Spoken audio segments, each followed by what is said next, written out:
আগুনে পুড়ে ছাই বসতঘর সহ গড়ে থাকা মূল্যবান আসবাবপত্র। ঘটনাটি ঘটে মঙ্গলবার বিকেলে চরিলামস্থিত রাজীব কলোনি এলাকায়।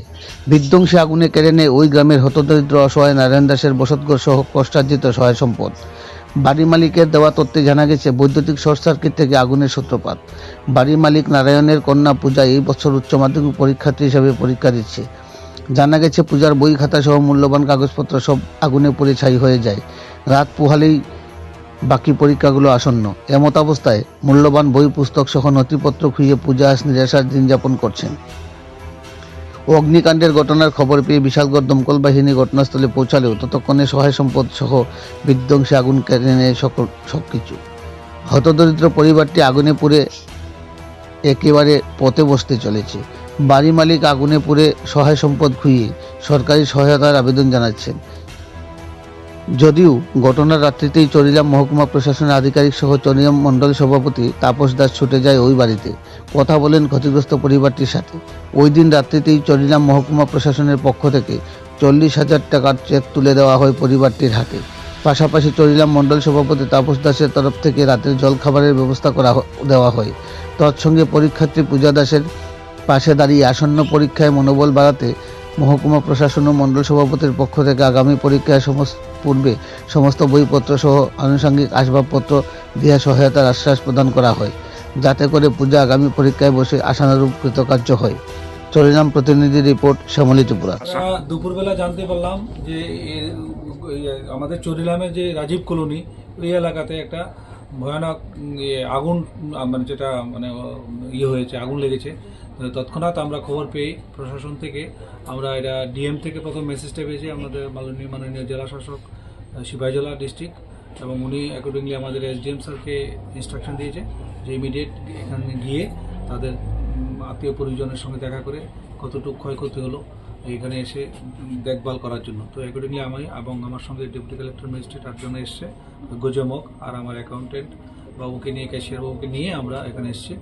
লগে আমাদের এরা আছে অন্যান্য প্রতিনিধিরা, সবাইকে নিয়ে আমরা এখানে এসে দেখলাম যে ঘরটার মধ্যে অগ্নিসংযোগ হয়েছে এটা একদম ভয়ানক ঘটনা। যেটা দেখলাম যে মানে ওদের যে মানে যেটা ড্রয়িং রুম, যেটা বসতঘর, এটার মধ্যে আগুনটা লেগেছে এবং সমস্ত বিছানাপত্র সবগুলো আগুনে পুড়ে ছাই হয়েছে। পাশাপাশি সবচেয়ে বেশি লক্ষণীয় জিনিসটা যেটা, এই বাড়িতেই নারায়ণ দাসের মেয়ে পূজা দাস খুব কষ্ট সহকারে লেখাপড়া করছে। এবার 12 ক্যান্ডিডেট, ওর 3টা পরীক্ষা বাকি রয়েছে। সেই 3টা পরীক্ষার বা যাবতীয় বইগুলো, যেমন হিস্ট্রি পরীক্ষা বাকি, পল সায়েন্স পরীক্ষা, বাংলা পরীক্ষা, 3টা পরীক্ষা বাকি আছে। সেই 3টা পরীক্ষার বইপত্রগুলো সব পুরো ছাই হয়ে গেছে এবং অ্যাকর্ডিংলি অ্যাডমিটও নাকি পুরো ছাই হয়ে গেছে। তো আমরা তৎক্ষণাৎ ওনাকে আশ্বস্ত করতে পেরেছি পূজা দাসকে যে তুমি চিন্তা করবে না, আমরা ডিস্ট্রিক্ট এডুকেশন অফিসার থেকে কালকের মধ্যে 12টা সাড়ে 12টার মধ্যে আমরা সমস্ত বই ওর যা দরকার বই সবগুলো আমরা প্রশাসন থেকে ওর হাতে হ্যান্ডওভার করে দেব। তারপরে আমরা এগুলা এনে তারপরে আমরা প্রথমত আমাদের এসডিএম স্যার আমাদের মাধ্যমে একটা মেসেজ দিয়েছে, চেক দিয়েছি আমরা এসডিএম থেকে। আমরা তৎক্ষণাৎ যাতে উনি যাতে এখানে নিয়ে করতে পারে তার জন্য আমরা 40,000 টাকা দিয়েছি।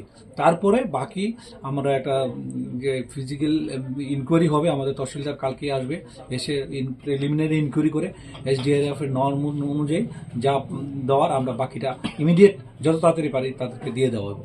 প্রশাসন থেকে আমরা সর্বতভাবে এই মানে পরিবারের পাশে আছি, যাতে ওরা খুব তাড়াতাড়ি যেটা এই জায়গাটা থেকে রিকভারি করে নিয়ে যেতে পারে। স্যার কিভাবে খবরটা পেয়েছেন আপনারা? আমরা খবরটা পেয়েছি আমাদের অথরিটি জানিয়েছে, পাশাপাশি টিভির মধ্যে দেখলাম যে টিভির মাধ্যমে আমরা বিভিন্ন সোশ্যাল মিডিয়ার মধ্যে দিয়েছে, সেটার মধ্যে দেখছেন যে আজকে রাজীব কলোনিতে নারায়ণ দাসের বাড়িতে দুপুরবেলা একটা অগ্নিসংযোগ হয় এবং ওদের বসতঘর, ওরা যে ঘরে থাকতো এই ঘরটা পুড়ে যায় পুরা।